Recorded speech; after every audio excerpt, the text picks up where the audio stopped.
Friends, if you have been following, for 12 days now we have been reading the Bible. We've read up to Genesis chapter 11 yesterday. And just to sum up all, that we know God created Adam and Eve. Adam and Eve also had children, two of them. The first two, one killed the other.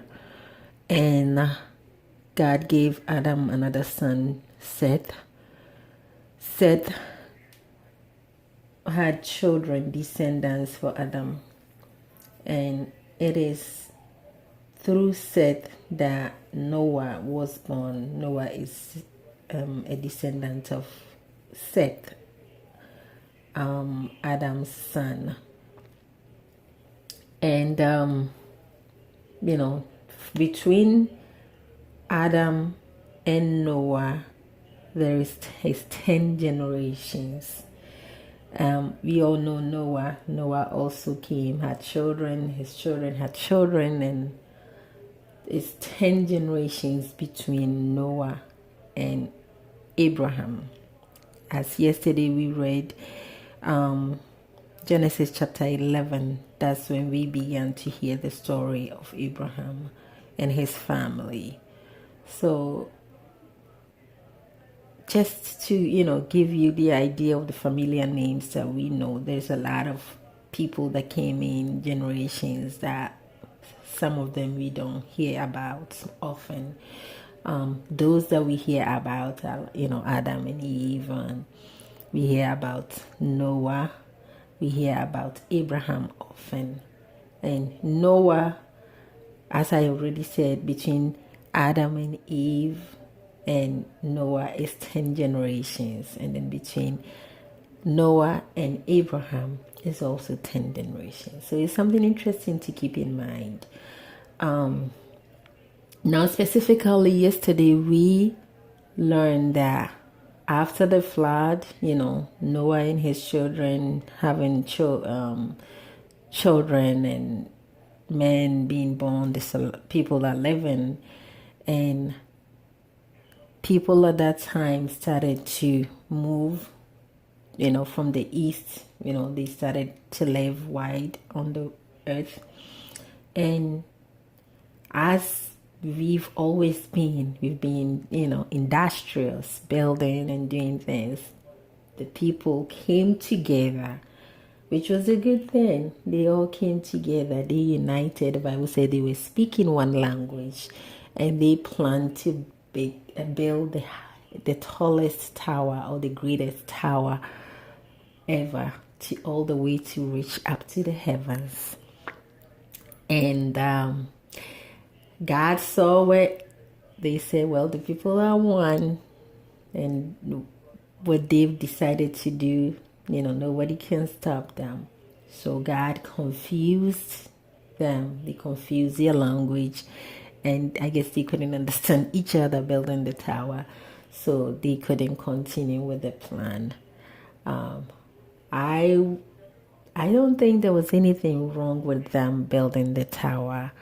But I think the intention, the motive behind why they were building it, that's probably why God saw the need to, stop them. So what I learned from that is, I should do great things. We as people should plan on doing good things, great things, bigger than ourselves, but always with the right intention and motives. That's how we can succeed in whatever we plan to do. So that was the food for thought. Anyway, so Genesis chapter 11 also talked about Abraham's family, descendants of Abraham. And as we go on, I think in Genesis 12, when we start, and we are not starting that today. Today is Job chapter 1. So we will see God started something new with Abraham also as we go forward. But today is we're reading Job. Not sure if you're familiar, if you've heard of Job. So the Bible's, I think Job lived during the era after the flood, around this time when people were succeeding and building and all that. Job was also living around that time. Hello, friends. I hope all is well. Today is day 12 of our Bible reading challenge, and we are reading Job chapter 1.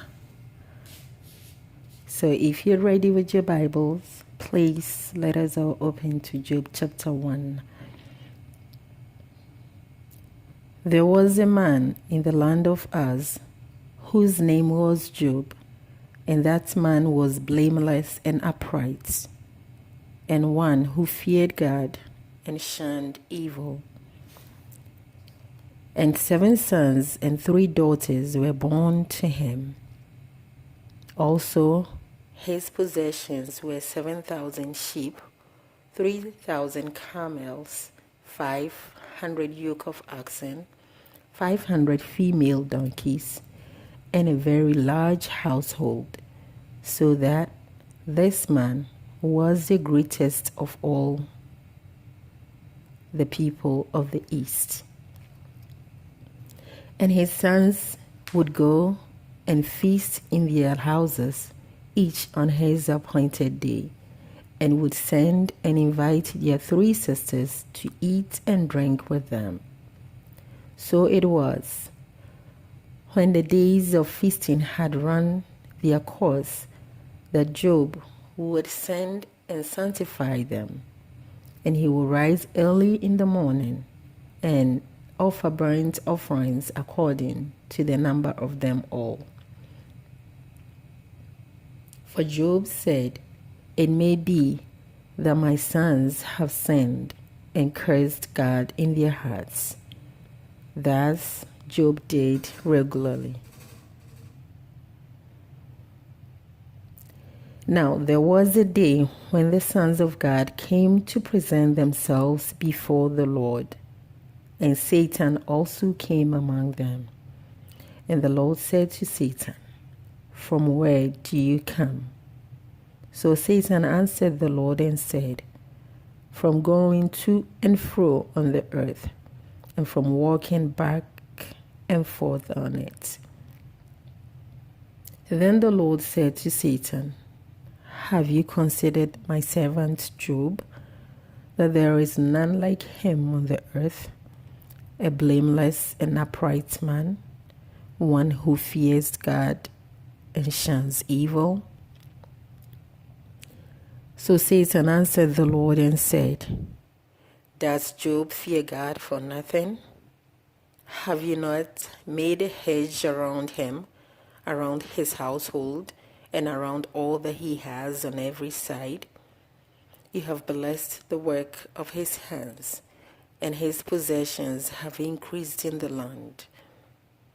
But now stretch out your hand and touch all that he has, and he will surely curse you to your face." And the Lord said to Satan, "Behold, all that he has is in your power. Only do not lay a hand on his person." So Satan went out from the presence of the Lord. Now there was a day when his sons and daughters were eating and drinking wine in their oldest brother's house. And messengers came to Job and said, "The oxen were plowing and the donkeys feeding beside them, when the Sabines raided them and took them away. Indeed, they have killed the servants with the edge of the sword, and I alone have escaped to tell you." While he was still speaking, another also came and said, "The fire of God fell from heaven and burned up the sheep and the servants and consumed them, and I alone have escaped to tell you." While he was still speaking, Another also came and said, the Chaldeans formed 3 bands, raided the camel, and took them away, yes, and killed the servants with the edge of the sword. And I alone have escaped to tell you. While he was still speaking, another also came and said, your sons and daughters were eating and drinking wine in their older brother's house. And suddenly a great wind came from across the wilderness and struck the tower corners of the house.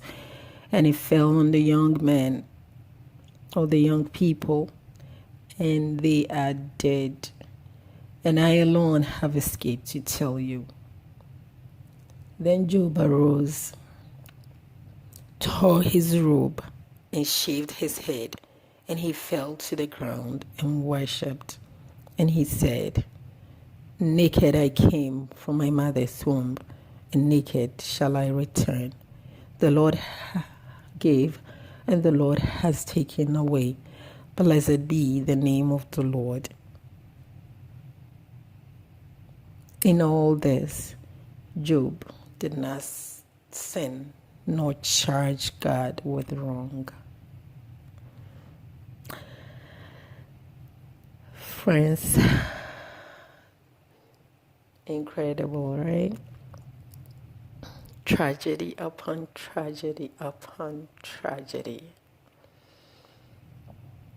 But his attitude is remarkable. He's able to worship God in spite of losing all. I know it's a tough reading. We all have our own tragedies here and there. But the good thing is, we have a God who never leaves us alone. And I hope that we all continue to trust that He always will put a hedge of protection around us. And no matter what comes our way,